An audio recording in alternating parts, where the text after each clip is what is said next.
What's going on, guys? Welcome to In Conversation with Yash Chauhan. First of all, thanks a lot for taking out the time to being a part of this podcast. And before we begin our first episode, I would just like to share a small story with you where I tell you why exactly I have made this podcast and what purpose does it serve. Now, oftentimes in our lives, it happens so that we want to try something new, we want to start something, but we are not able to because of multiple reasons. Some of the reasons might include that, we are scared. We are genuinely scared of trying because we don't know what's going to happen. Another reason could be that we are unsure about where to start from. And oftentimes it happens that we start something thinking that is the right way to begin something, but as it turns out, it is the wrong way, and we lose out on more than we could have gained if we had some sort of expert guidance along with us. And that is the reason why I have made this podcast. That is the purpose of this podcast. On this podcast, I'm going to be interviewing people from various walks of life, and every person I interview will be an expert in a certain field. Now, whichever field the person is an expert in, he or she is going to tell us about that field and how one can make a name for themselves in that field. As we move along this journey, you will get to know more about this podcast and the vision which I have behind this podcast and why I've created it. But before we get to that, let's jump into our first episode. Enjoy the pilot.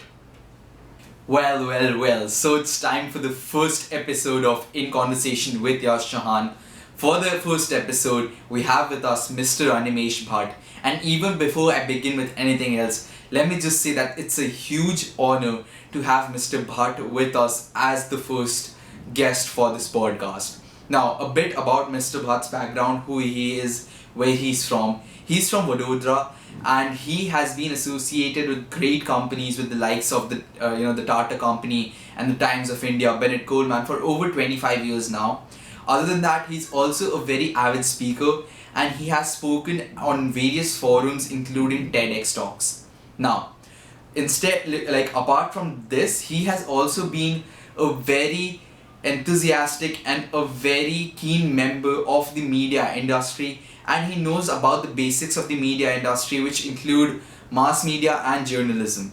So in this podcast, we are going to be talking about how students can prepare themselves for a world post COVID-19, and how people can just adapt themselves to the changing scenarios, and what are the changes we might see coming as times go on.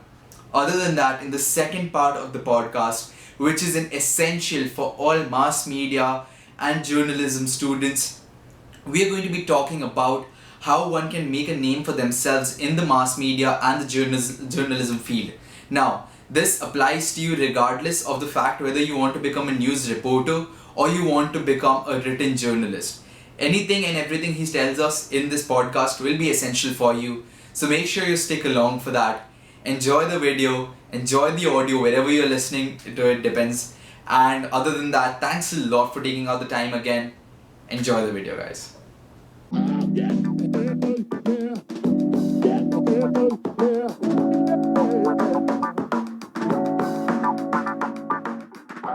What's good, you guys? So, like we said, today we have Mr. Animesh Bhatt on the podcast in conversation with Yash Chauhan. And we're going to be covering a lot of topics today. One of the topics definitely is how students can prepare for the economy and how students can prepare for the workforce after COVID-19. But since Mr. Bhatt is an expert in the media industry, we are also going to be talking about how one can get internships and jobs in the media industry, not just the conventional way, but also the unconventional way. So let's begin. First of all, thanks a lot, sir, for being on the podcast. You're the first guest of the podcast, and it means a lot to me to interview you at the beginning itself. And so, could you I'm please tell very the nervous audience? too, Yash. So, can you please just tell us something about yourself, your background, where you're from? So firstly, thank you, Yash, for being the first. Usually, the first was one is the worst one that you could ever have had. So it's good to be with you, and let's make the most of it. Let's have fun, and I'm glad to be talking to you. Talking about myself, not much I can talk about myself. My name is Animesh Bhatt, And my qualifications are BSc, MMDD, PhD, which stands for BSc Man Man Dhire Dhire, passed with high difficulty. It took me 4 years to do BSc, which normally takes 3. So I'm not a very good professional, officially qualified person as far as degrees are concerned. And what else? I'm married. I have 2 wonderful kids and a wife, one. And I'm very fond of gardening. I grow my own vegetables as much as I can on my Wow. terrace. And yeah, you can do a lot with your terrace and about 100 square feet of cultivable land. A lot. And it's great fun to grow your own food and eat them. Definitely. So yeah, that's about me. I've been very, very, very lucky in life. I've had the pleasure of working with some of the best in the world. I've worked with the Tatas, and I've worked with NIIT for a brief time. And then most of my life, for about 20 years plus, I worked with Bennett Coleman Company, who were the publishers of newspapers like the Times of India and the Economic Times, and magazines like Femina and Filmfare. And I retired from the Times of India a couple of months back. And since then I've been consulting, marketing, sales. I've been a salesman all my life, so I just know selling and marketing. That's all. I don't know anything else. That's So great. yes, that's about me. Not much. So like as the topic today is how students can prepare for the world after COVID-19. But I would like to talk to you a bit about how it was before, like whatever economic depressions or any major economic changes you might have lived through in your time. I would guess that the 1991 liberalization and the 2008 financial crisis would be, a part of those. But we would like your share of experience with when the economy changed very So drastically. yes, 1991 was the time when a lot of things happened. Liberalization took place, and honestly speaking, we are not very much aware of what liberalization meant. Having gone to a couple of other countries in the world as tourists or for brief periods of time, didn't really realize the difference between liberalized economy and Indian economy. So 1991, it did happen, or it did start at that point of time, but we didn't realize the impact of it until much later, when we started experiencing how liberalization impacted our lives. 2008, yes, 2008 was a bad time. There were so many people who were losing jobs, and I remember that in my team, people were asked to leave in the Times of India, and it was a horrible experience, and it hurt a lot, and people were going through a very, very bad time. But then when you go through it, you realize that in life there is always an up and a down and an up and down. And only if you have a down, you get a good up. And only if you have a further down, you have another good up. So you learn, once you go through a couple of ups and downs, you learn that you take it in your stride, and you learn that you must go through a down to come up once again.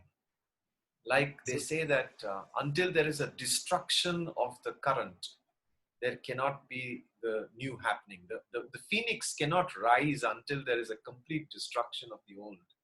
you're quoting So I'm Bhagavad not trying Gita, to right? scare If I'm not wrong. anybody. No. Phoenix is not Bhagavad Gita, but No, like all of them say the the same concept things. is, if I'm not wrong, it's of Gita. Yes, it does. It does says that you have a cycle of so many things, and we are going through that.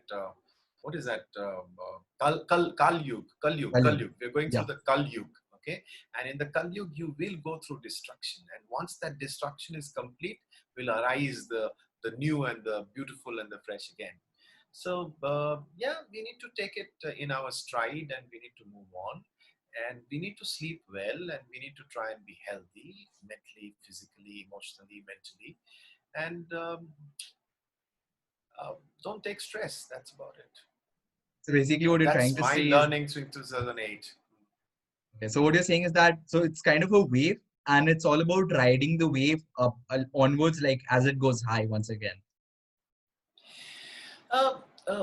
You see, when you're saying that you need to ride the wave, you're talking about doing things consciously, that I need to know the up of the wave, and then I need to ride it and do that. Sometimes you don't know such things. So I have, with this white hair and the number of years that I've lived, come to the conclusion that the best way to live and the best way to do well in life is to do the best that you're doing at this point of time. If you're doing the best that you can do at this point of time, then you will continue to do better. That's number one. Number two, just focus on being better than yesterday. That's about it. I mean, I mean, I'm not saying don't have long-term goals. Do have goals, do have objectives. But once you've set those objectives, just focus on trying to be better than yesterday. Sometimes one focuses on the long-term goals so much that they forget to enjoy what is happening immediately right now. And sometimes people focus so much on the current right now enjoyment that they forget to focus on the long term. It's all You about a need to remember balance. one thing. Yeah, you need to remember one thing, that if you're traveling, driving a car in the night, and if you're going from, say, Ahmedabad to Bombay, you don't need your lights such that it can reach right up to Bombay. You need to know that you're going to Bombay and head in that direction, but your lights can just go to about maybe 100, 200, 300, 400 meters, and then you keep following the road like that, you know? But if you try to think that my lights need to be at Bombay when I start from Ahmedabad, you're probably not going to be able to make it.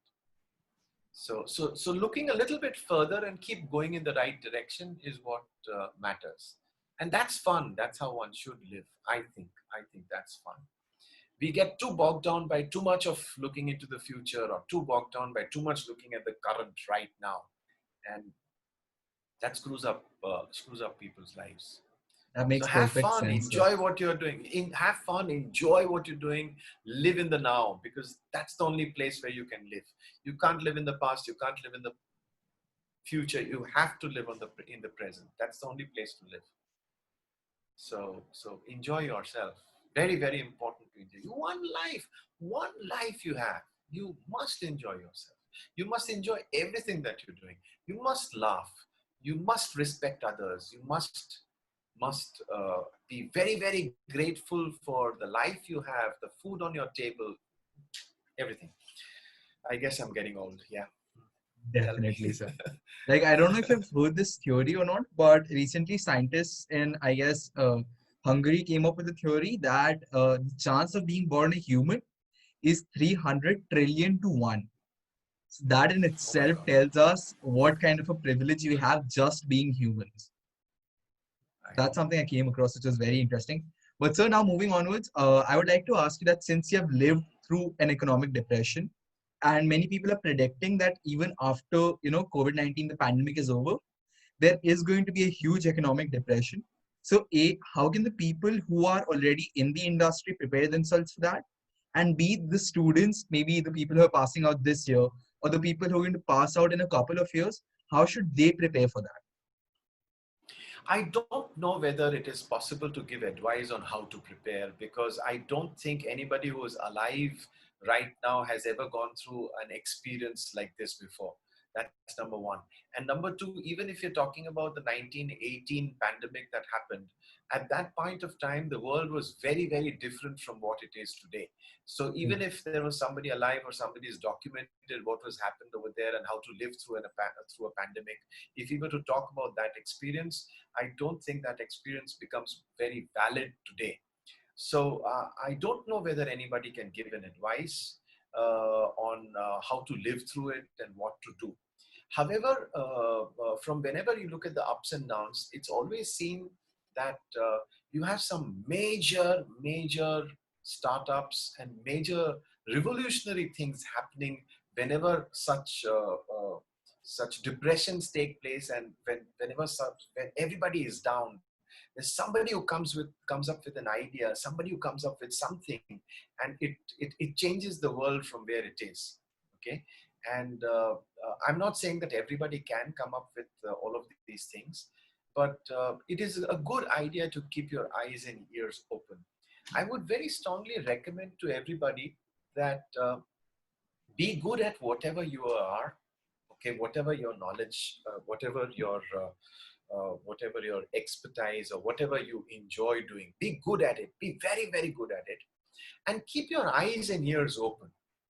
What I mean by keep your eyes and ears open is that please, please do not focus on trying to make money. Money is incidental. Trust me, you will live a life. Trust me, you will die when you're supposed to die. Okay, whether you're a rich guy or a poor guy, whether you're on the streets or you're whether in palace, wherever you're living, you will live and you will die. But but if you want to make money, you can't make money by wanting to make money. Okay, you can make money by helping other people live better.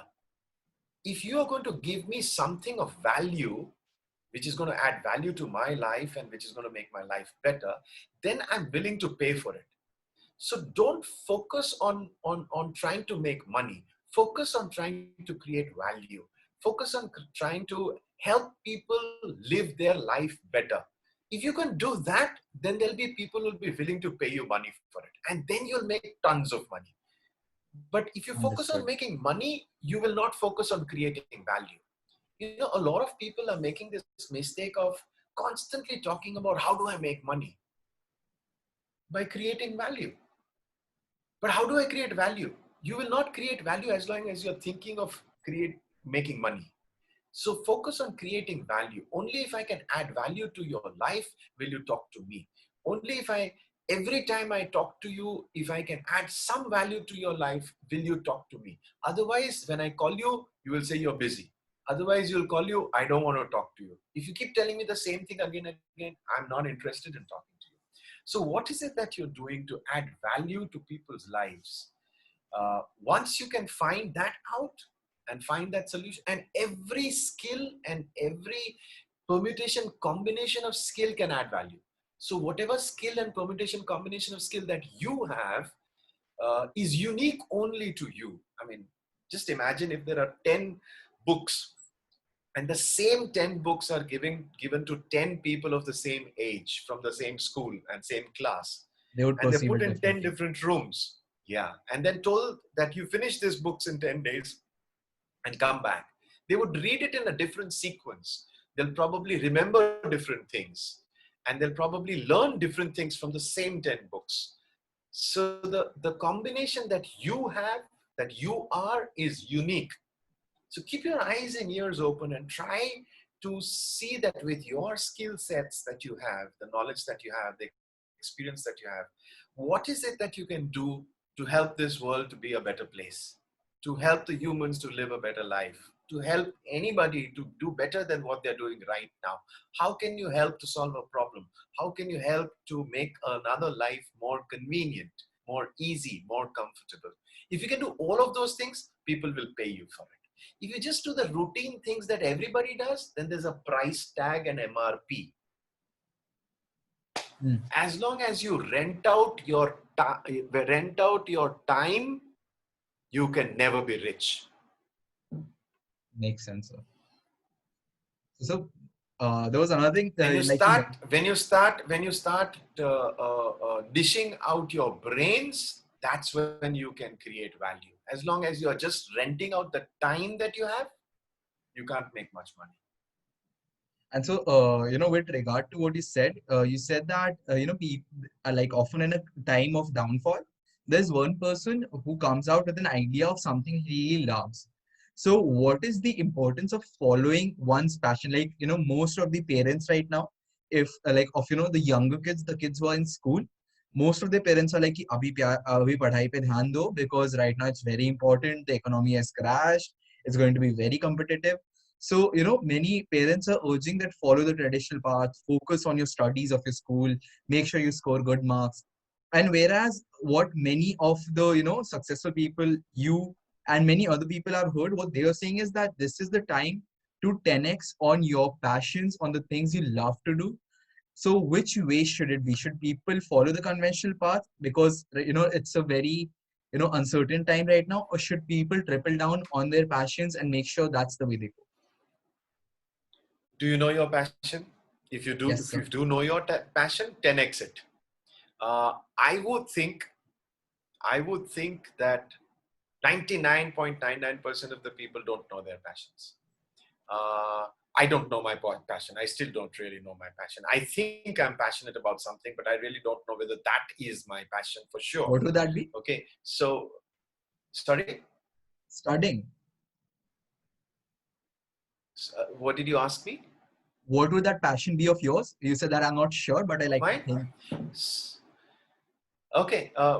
I think I enjoy talking to people, enjoy trying to help young people do better and to maximize and to help them to live a better life than what they're living right now in terms of mental, physical. What I'm doing right now with you. You know, Exactly. One I'm thing I would sharing like my to add, thoughts. I'm even sharing if my this is not your experience. actual passion, you're very good at it. I can assure you of that. I don't know about that, but I enjoy it. I love it. If I can talk to one person alone and then do something and try to contribute and help that person to become better at whatever uh, wherever he is, if I can make him one step better than what he is already by contributing and sharing my thoughts and experiences, I feel very, very blessed and I feel very nice about it. So that's what I think I enjoy doing. I don't know whether that's my passion or not, but that's what I enjoy doing. Coming back to your question, whether we should follow our passion or whether we should go the conventional way. The conventional way right now is going through the schoolings and the college and the degrees. Okay, I'm not a big fan of the current education system. I think the previous conventional way, where you had to learn how to live life by going to the Gurukul, and they used to teach you how to live life, how to be a good son, how to be a good husband, how to be a good brother, how to be a good sister, how to be a good husband or a wife, or how to be a good father-in-law or a mother-in-law, or how to be a good neighbor. Those teachings were very, very, very important. I would call that conventional, and I think that is very, very important. Unfortunately, that's lost. Uh, Anyways, if you come back to today's conventional, I think physics, mathematics, and those general subjects that everybody needs to learn are reasonably important. I don't know how important, but yes, reasonably important. And should one follow their passion and 10x their passion? If you know your passion, why not? So let's assume that you don't know your passion, because the majority of the people are like that. Then I would say focus on doing whatever you're doing right now to the best of your ability. So if you're studying for a subject, do very good about with it. If you're in college, absolutely you must beat everybody and try to come first. Become competitive. I think it's important. Competitive not with an intention of beating somebody down or being or feeling pride of becoming number one or something of that sort, but For you doing the have best that you brains. can. You have brains. You are human. You better do well. Makes sense. So, Okay, so whatever you're doing right now, do very, very, very well. Whenever you come to a crossroad, choose what you think is the best at that point of time. so you said that you preferred the very ancient, I would call it ancient now, the ancient method of teaching. And many people believe like after the invasions that happened in India, the British and the Europeans, they believe that is the reason why that method went out the window and rote learning came in. So do you think that the invasions played a part in the nature of the education system right now? Absolutely, absolutely, yes. And I'm not judging it to be good or bad. Whether the invaders were right or wrong, they did what they thought was right. They tried to take care of their country and their economy. So God bless them. Nothing wrong with it. We couldn't protect ourselves and defend ourselves. Too bad for it.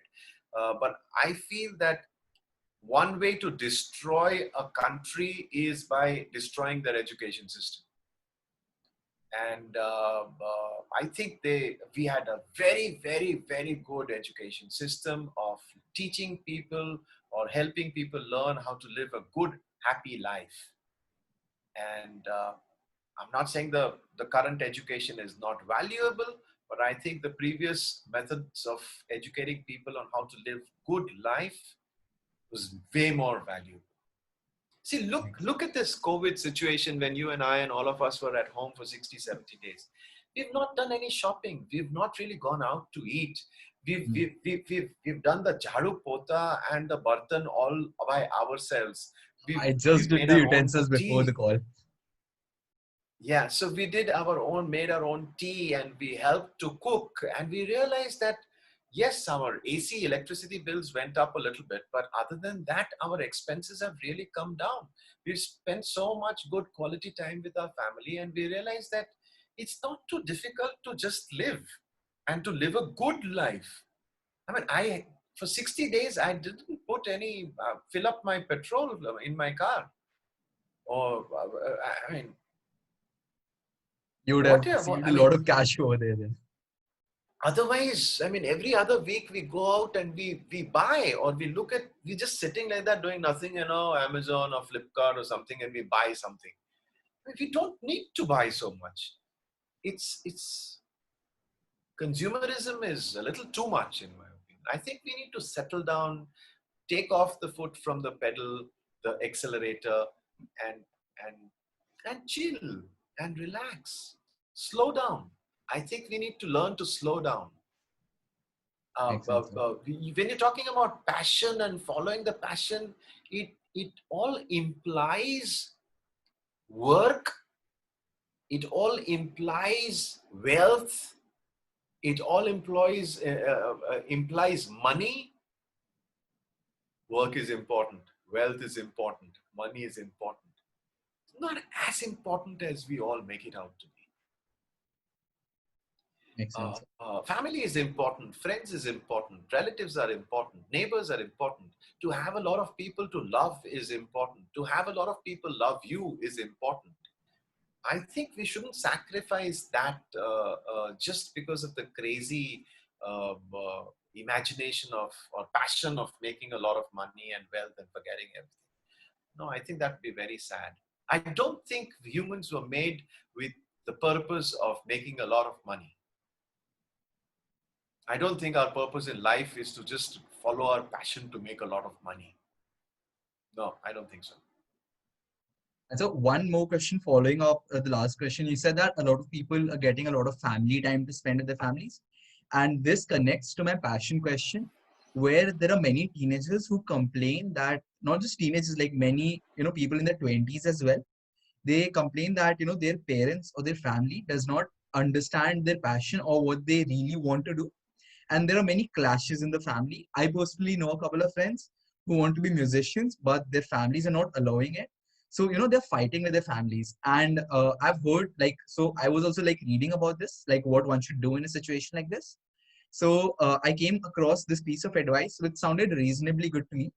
It went something like, you do what you want right now, do it for 5 7 years, and then when you succeed in it, because if you're really passionate about it, you will succeed. And once you succeed in it, if your family really loves you, then they will understand your happiness more than the social, thing that it brings with it. Whereas if you just listen to them and you don't actually do what you want to do, you would spend the rest of your life, if not, on the face, but secretly you will have that, that part of hate that you didn't Regret. let me follow what I wanted to do. So what's your take on that? Okay. Please understand, having said so much about wealth not being important, money not being important, etc., please understand one thing, that to survive in the current world, you need money. You don't have a Definitely. choice. And you need a certain standard of living to be able to survive. Okay. And you have grown up with a certain kind of standard. So probably you need that kind of money or that kind of things to survive. If you realize that you are human, and if you put your mind to it that you can study, then anybody can crack any entrance examination if they put their mind to it and decide about it. Okay, anybody can do it. They have got to be normal human beings to be able to do it, and they put in the necessary efforts, they can do it. My take on it is that it's not a very easy world. It is competitive. And if you've been groomed to study in a particular fashion and to get into the system of making money by doing a job or doing a business or starting a startup or something, then I would suggest, if you are in your teens or in your 20s, I would suggest stick to the traditional and make your hobby a serious hobby and build on it. And if you come to a time where, or a place where your hobby can make you more money than whatever you're doing, then at that point of time, quit what you're doing and continue with your hobby. So it's I'll taking give you a an example. calculated risk, is what you're saying. Yes, because are you prepared to live a pauper's life all your life just because your hobby didn't click? Though you continue to be passionate about it, Makes then sense. go ahead, do it. Then go ahead, do it. I have no objections to that. I mean, what will happen? You live a poor life. That still keeps you a human and a nice human. Just because you're poor doesn't make you a bad human being. So that's all right. If you're prepared with that, that's okay. Go ahead and do it. But realize, understand कि तुम कितना कर सकते हो, कितना नहीं कर सकते हो, और कितनी तुम्हारी पहुंच है और कितनी पहुंच नहीं है. And then do. I mean, you might be lucky and do very well. You might be delusional and think that I will do very well, and might find out later on that you made a big mistake. And 5, 7 years, 10 years down the lane, it could be a difficult proposition to make a U-turn and go back to whatever you did. So Makes take a sense. calculated risk. I mean, get down to taking care of your finances. कि अब मेरे को पैसे की चिंता नहीं है. Okay, now I want to full time spend time on my hobby and do it. But if you are not taking care of your finances and jumping into your hobby or something that you love without having been trained professionally in it, if you are 6 years old and 7 years old and you start getting into music and you start singing and you're doing a damn good job of it, and then in your teens you have 10 years of experience by the time you're a teenager, nothing should stop you. You should pursue that. But So otherwise, what about be some people, reasonable. Be like reasonable. what about if we take sportsman, a sports career, like it, like especially. So like, sportsmen, they usually start the training by like, 13, 15, 17. And like, let's say Much someone, earlier than that. Much yeah, earlier. much like You tell the me greats one. have started it a lot earlier, but I'm just saying that, let's say in Yeah. general, someone discovers maybe like, someone discovers that they're very good at pool, but they learn about it at 15. So should they like also take the same route, or should they like develop So, on but that thing are at they that point of really time? good? Are they really good? Are they really good? And do Let's you say they're think that you winning, can take it up professionally? championships and all that stuff. Like they like what the society Please. has set the measure for someone being good, they are achieving that. Then they should. Then they must continue with their passions if they want to. So, Then to they sum it should. up, they Because should take a calculated risk about whatever it is. yes. If you think that, okay, now I can survive, like even without what the traditional thing is, then make that leap. I think but please remember one thing. On a full stomach, it is very easy to say that I can do whatever I want to do in my life. Go through an empty stomach for a few days, for a week. Try and take 100 rupees and go away to Bombay and stay there for 20 days, for a month or so, without trying to contact any of your friends, family, or anybody. Okay, and live that hungry life and try to make some money and feed yourself. Go hungry for a few days and then tell me that no, I want to pursue my hobby. Makes sense. Like that's So something it's which very a lot easy of people to. are recommending right now. That if you're a well-off kid, if you're from a well-off family, like by well-off I mean like you're getting food every day and you're not sleeping hungry, then do this for 10, 15 days. Just go to some place where you know no one and just live there and try to make it on your own. It will make you feel grateful for a lot of things that you have, which we do not currently feel grateful for. So that's something I've heard a lot. Yeah, because you've never experienced it. I'll tell you a phenomenal experience that we all had in our family very recently. My daughter, whenever my wife used to tell my daughter that there are people going hungry, why are you wasting food? As a kid, she used to always say, but it's not my problem if they're going hungry. How am I responsible if they're going hungry? What have I done? So, but if I can't eat or I don't like something, I don't want to eat it. Why are you blaming me for somebody else who's going hungry? She never understood that as a kid. Now she's taken up a job in Ahmedabad with a law firm. She's a lawyer. And she used to travel from her flat where she was staying to her office in an auto rickshaw. An elderly gentleman who used to come to pick her up in the morning, and she used to go to her office. And just because of this lockdown, this auto rickshaw wala, this elderly gentleman, called up my daughter and said that, Beta, can you give me some advance money? Because I don't have food and I don't have money because my life survived on auto rickshaws, you know. And I've not been able to run a rickshaw for 30 days. I'm out of money. And can you send me, so when this when the COVID ends and when I start picking you up and dropping you off to office again, I will not take money from you for some time. My daughter came down from her room downstairs where I was there, crying her eyes out. She said that Kaka is not be eating. He is hungry and he doesn't have money. So it's when it happens to you and when you see it and when you experience it, you get that empathy and you realize what it means. Most people today don't know what is the meaning of hunger. God bless them. They're very nice. It's very good of them, their parents and everybody. They're, but I think you need to go on a very limited budget on a trek somewhere, okay, and You to up actually the realize the Himalayas or importance. someplace, and walk like crazy with a lot of weight on your back, and then eat that horrible food that they make, and you'll realize how wonderful it is.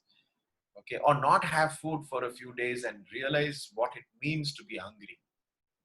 Then you will realize whether you want to go with your passion or whether you want to go with your traditional things. Makes Then you sense. will get the right answer. So you need to go to the very bottom hell part before you can actually get back up. So this is again like, the crest and trough that you talked about at the very beginning, that it happens in Yes, stages. yes. So with regard to that, like we can unanimously agree that right now we are at a low. So how can students and people like in general maximize their opportunity right now to make sure that when the world starts going up, they have that extra boost because of what they put their time into during this phase?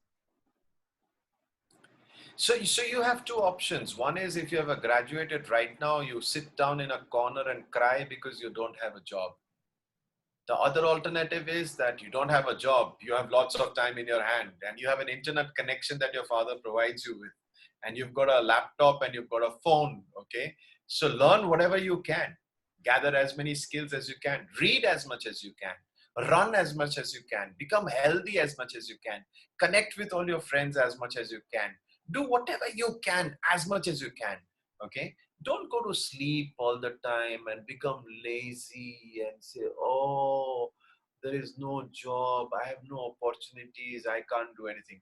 What are you talking about? You're born a human being. How many trillion to one chance that you 300 were a trillion to human one. being? Okay, so you are born a human being. Get up, start moving, start contacting people, start helping people. uh, See, you must utilize at least 4 hours of your time trying to do something which is productive. So are you a chemist? Are you good at chemistry and are you a chemist and you're not getting a job? Then go to a laboratory and say, I'm not getting a job, I'm sitting at home anyways, you don't want to pay me, don't pay me, let me work for you. So do 4 hours of that. Or if you are a BBA and you have done something, go stand up at some particular place, go to a ice cream shop and then say, do you need somebody to help you to sell ice cream? He says, I can't afford to pay you. He says, anyway, nobody is paying me.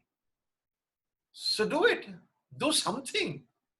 Spend your Two time things. 4 hours of doing something. And Two anything and things. everything that you do, every action is experience. Every action is experience.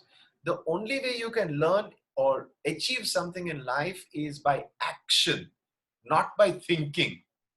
Sitting at one place and thinking doesn't achieve anything.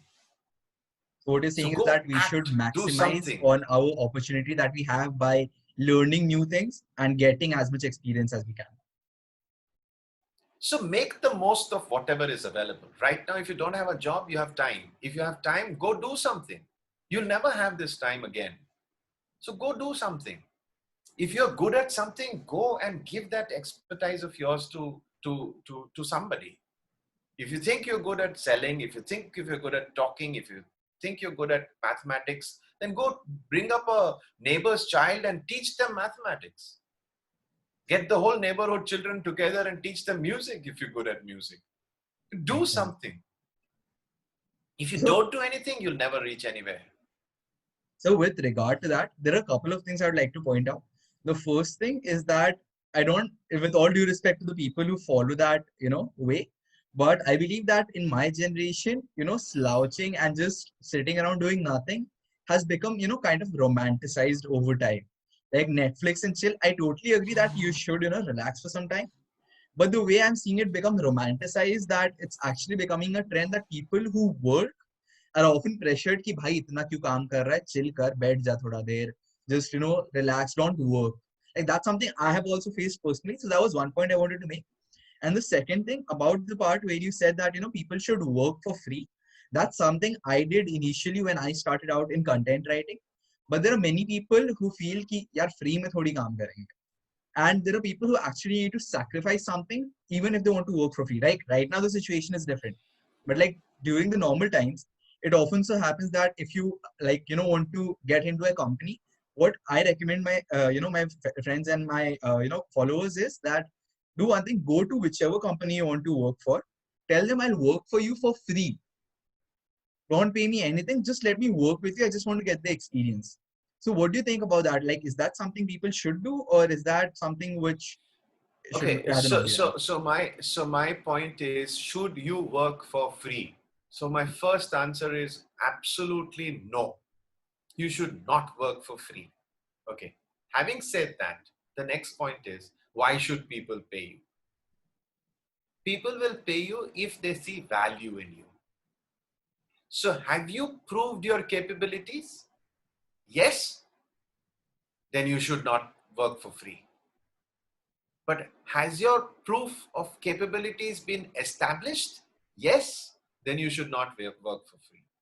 But if you're 16-year-old, 17-year-old, 18-year-old, you have got no work experience, and when you go to stand in front of somebody and say, give me work, if they ask you 3 questions, and if you don't have the capacity to answer those questions, and you want to learn, then do you have a choice? Why should they pay you to teach you things? So if you want to learn and if you want to go, so maybe you can work for free with them and do the job so well that they see value in you, and then they pay you for it. Makes But if sense. you're not being able to create value, why should anybody pay you? So am I a proponent of working for free? No. But have you created value for yourself? Have you got proof of performance?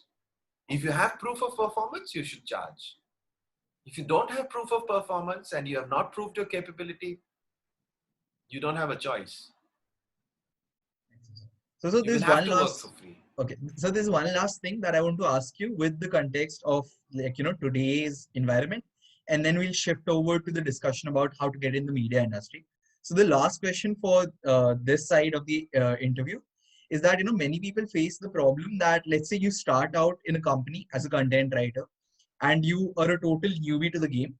So when you start out, they're paying you, let's say, 5,000 per month, but you've worked there for like 3-4 months now, and now you realize ki, okay, now I have a lot more expertise, I'm adding a ton of more value to the consumer and to my company. So there are many students who face the problem when they want to get their stipend increased. They don't know how to have that conversation with the responsible person. So how should one have that kind of a conversation? This is something I'm asking also for myself, and also for the people who are like facing the similar problem. So first and foremost, are you sure that when you think you are adding value, you are adding value? Let's say the clients That's question of the number one. company, they verify that yeah, he's doing very good work. Okay, that's number one. Number two, the kind of work that you're doing, which is worth 5,000 rupees to your organization right now, if you were to go away, can they find another one which is worth 5,000, which is equal to you? Mhm. If they can, then why should they give you more? Because there is a line of people whom I can take who are worth 5,000 rupees and can give you the same quality that I want. Makes sense. So just because you think that you are better, why should I pay you? because I've got others whom I can pay 5,000 rupees and get the same kind of value. So you should really be able to create a lot of value before you can really ask for more. So it's not so simple. In all probability, I want somebody who is worth 5,000 only. I don't want to pay anybody 6,000 or 8,000 rupees. Makes sense. And so now moving on to the second part, this is specifically for the people who are, planning to get an internship or a job or a career in the media industry. So if you're not interested in that, you can leave right now. Thanks a lot for watching and thanks a lot for listening to us. I hope you got some value out of this podcast. And if you're someone who really wants to know about the media industry, how to get an internship or a job there, stick around for the next part. So moving on. What does someone do to get an internship or a job at, let's say, Times of India? I would like to rephrase this particular question that you're asking me and say that why do you want to get a job or an internship in a place like a media industry like a Times of India? Why would somebody want something like that? What is the purpose? Well, And if the purpose is that you want to write, and if the purpose is that you want to get read, you don't need to get into any media industry for that matter. You've got so many opportunities like writing a blog or writing so many things.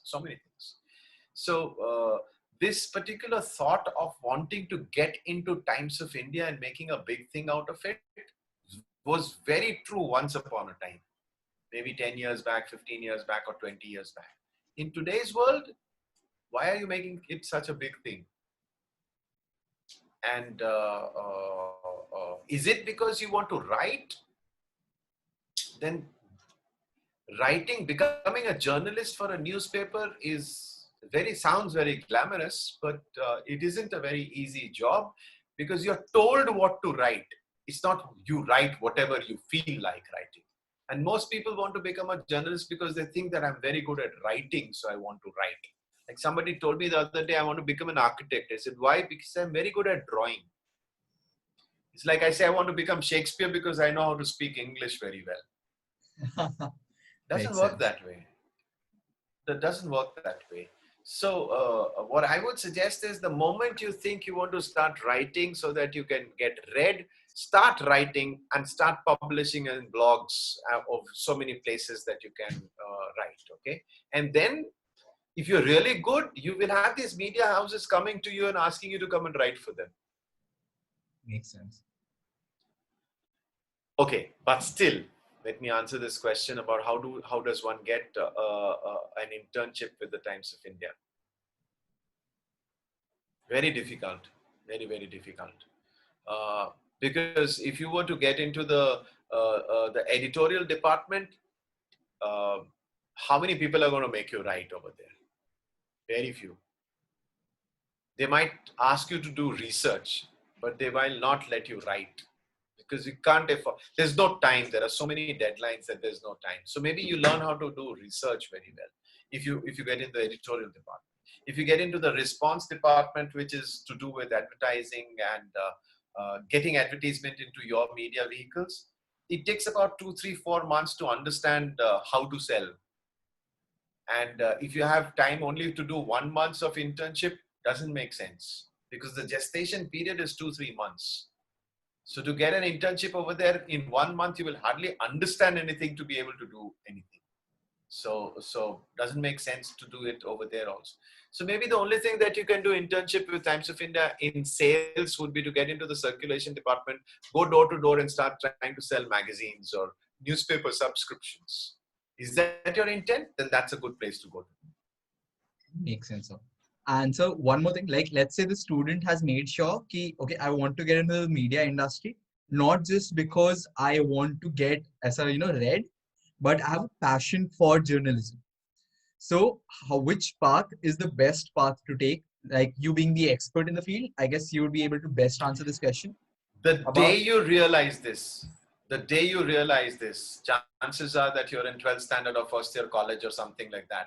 The chances are very good that you realize that. The day you realize this, what is it that excites you?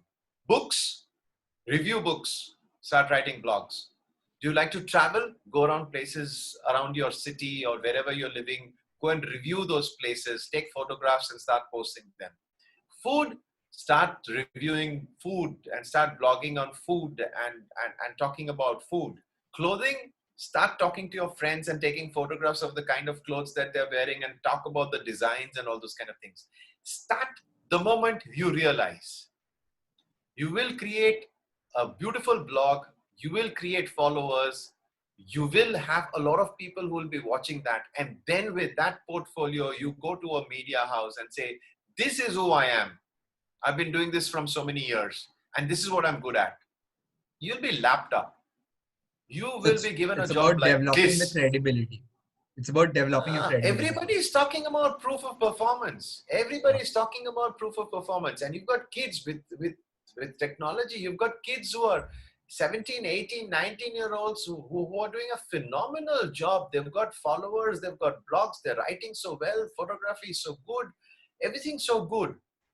And versus that, me, another 18-year-old who has nothing to prove. I have a degree from so-and-so college. Sir, please take me. Why should I take you? So the people who are believing that just because I'm going to a tier one journalism school or just because I've gotten a very good degree in journalism and mass media, that does not necessarily mean that you will be chosen over someone who has a lot more experience, even though Not in he's the just, future.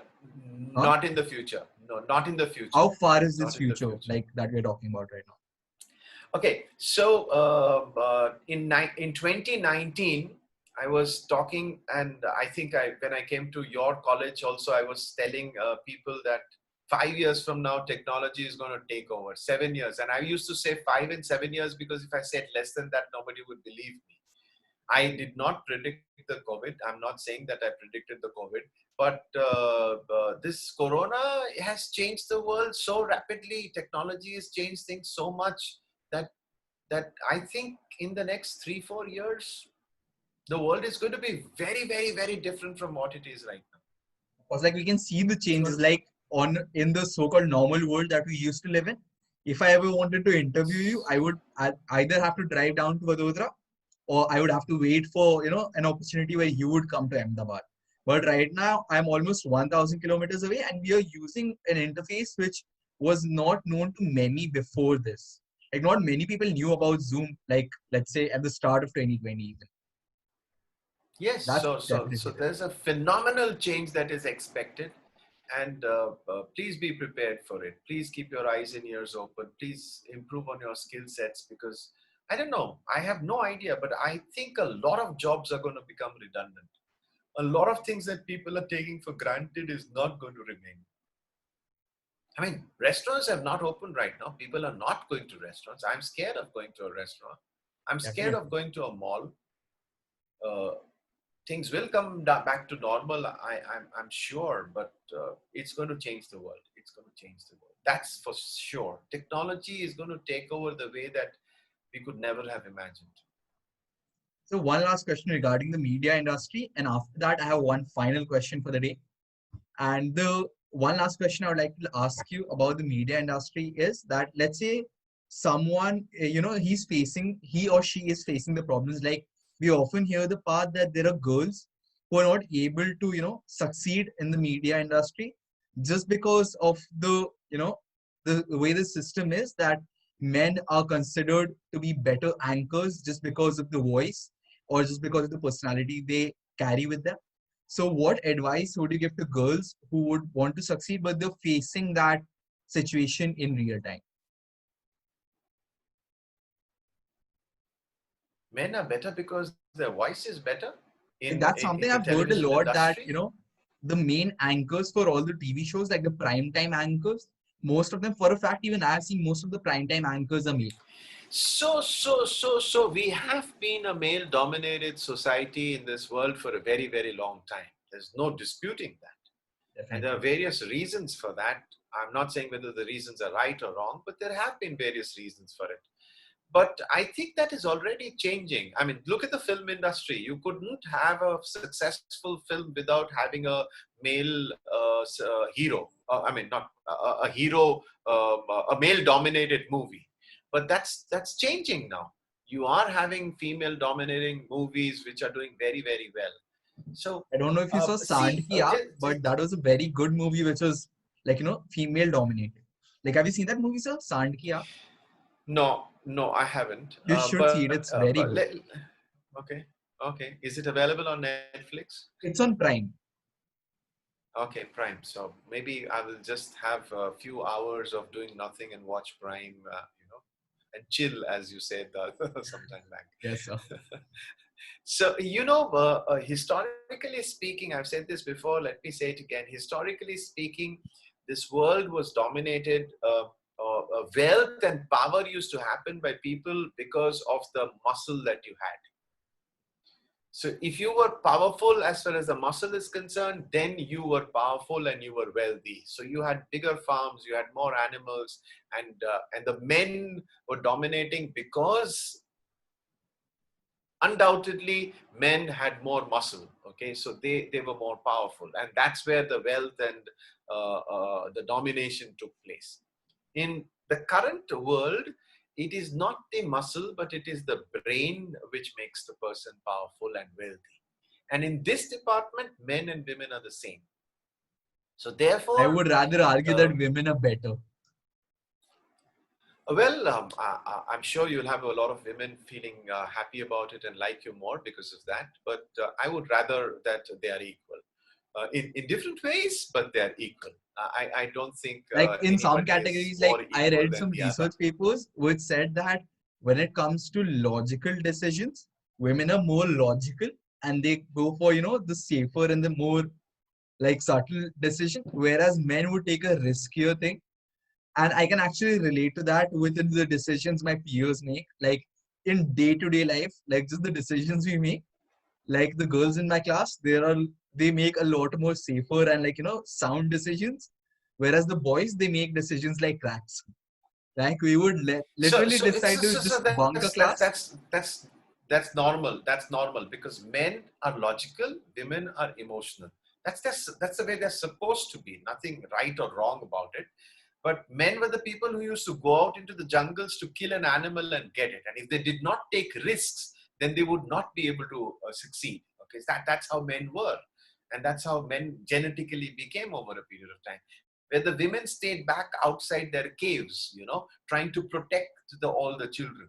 Okay, so they always wanted to have the children only so much far away from them and eat both all of them only in a certain distance because they didn't want to take the risk of some other animal coming and killing them or picking up the children and running away. So they were the protective and the safer of the two, the men and women. So that's normal. Genetically, they have been like that for centuries.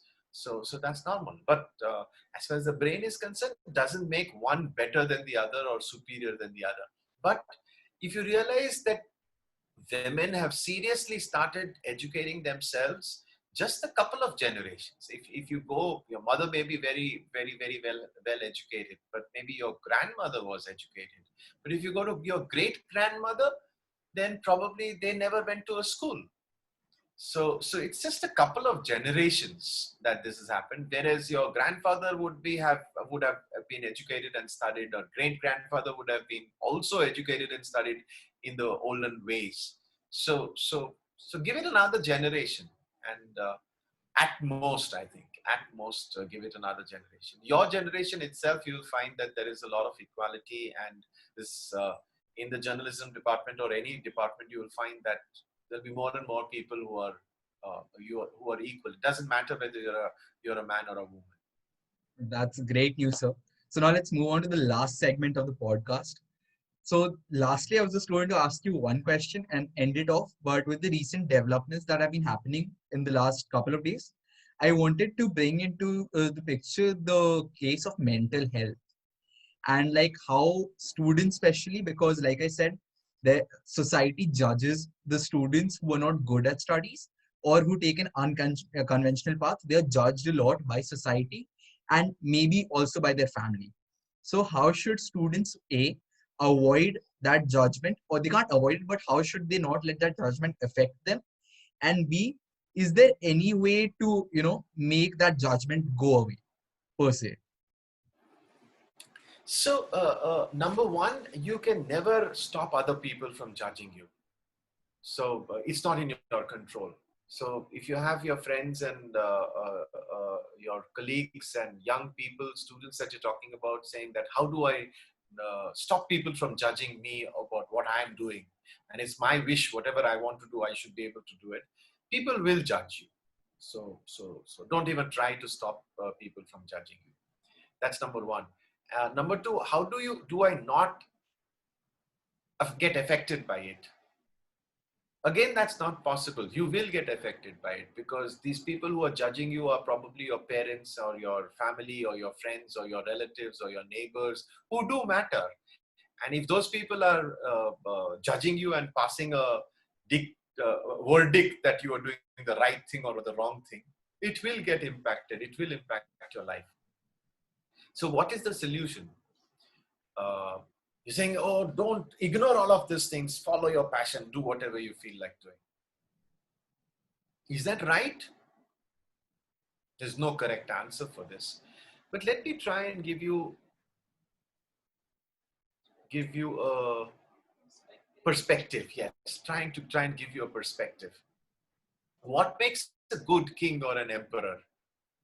A good king and an emperor is a person who has this intelligence to choose a good council of ministers.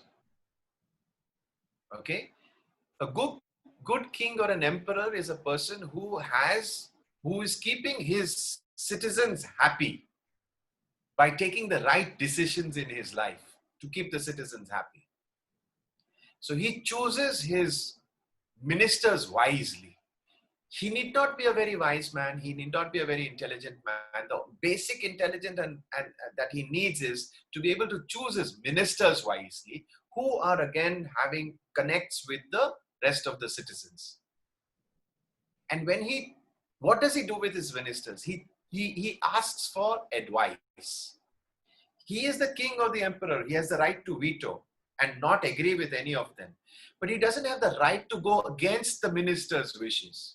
Because if he unilaterally decides something and keeps doing things that whatever he feels like doing, then he becomes a dictator, because he's not listening to anybody. And most dictators we are aware of are either killed or they commit suicide because they can't bear whatever happens. Okay, so very, very few dictators have done well in their lives. I'm not saying they've not done well. Very, very few if you look at the history.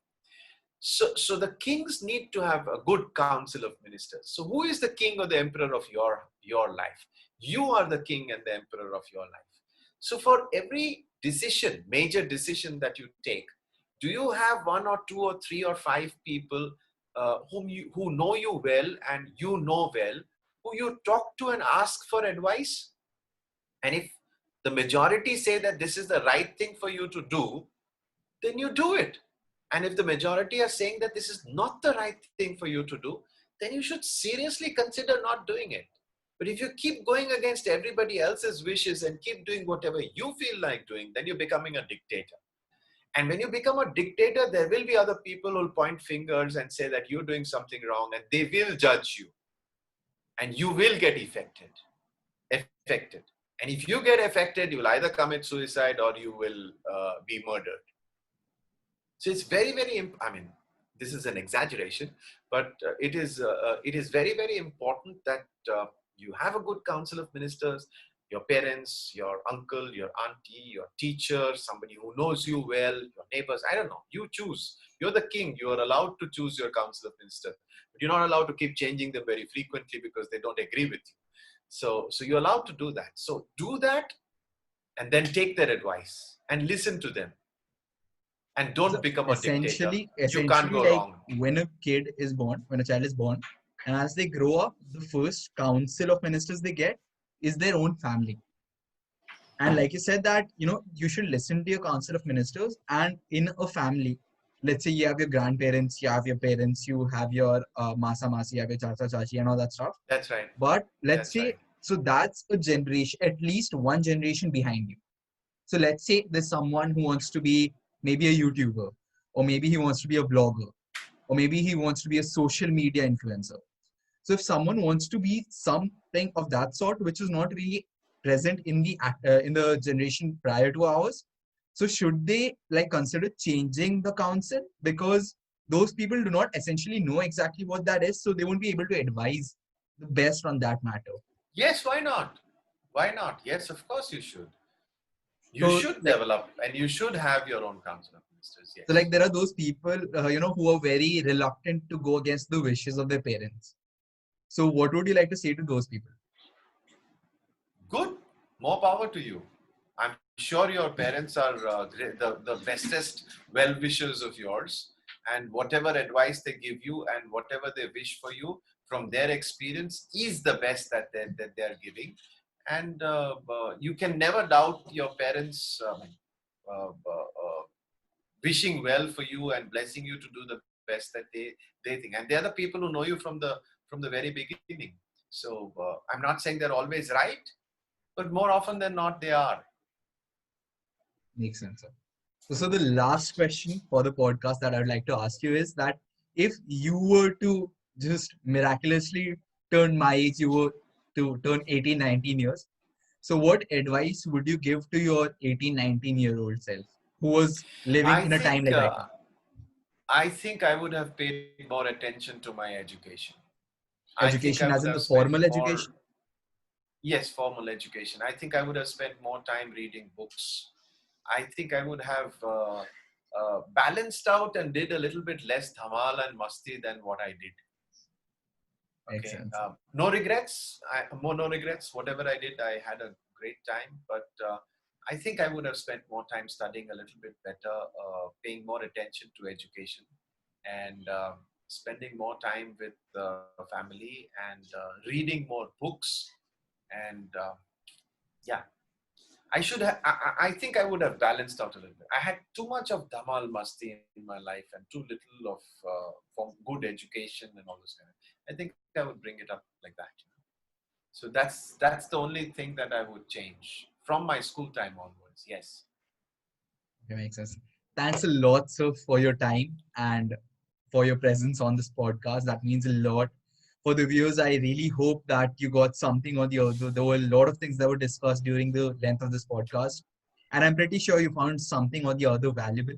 Again, thanks a lot to Animesh, sir, for making this happen. Thank you very much, Yash. It was a pleasure talking to you. Thank you for reaching out and talking to me. And incidentally, Yash sent me a message on Instagram, Yeah, and my Instagram handle is at the rate Animesh Bhatt.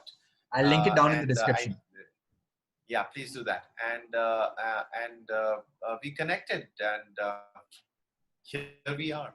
Thank you. I hope you guys enjoyed yourself. Please connect with me if there's anything you want to ask specifically, and we're more than happy to help. Thank you very much. Bye bye. One thing I would Take like to care. add, Best guys, of one luck. thing I would like to add, definitely, trust me, I kid you not. I just DM'd Sir over on Instagram and I was not expecting a reply, but I got a reply within the day. And he's one of those rare people who actually, replies to his DMs despite being so well read and so popular and so famous.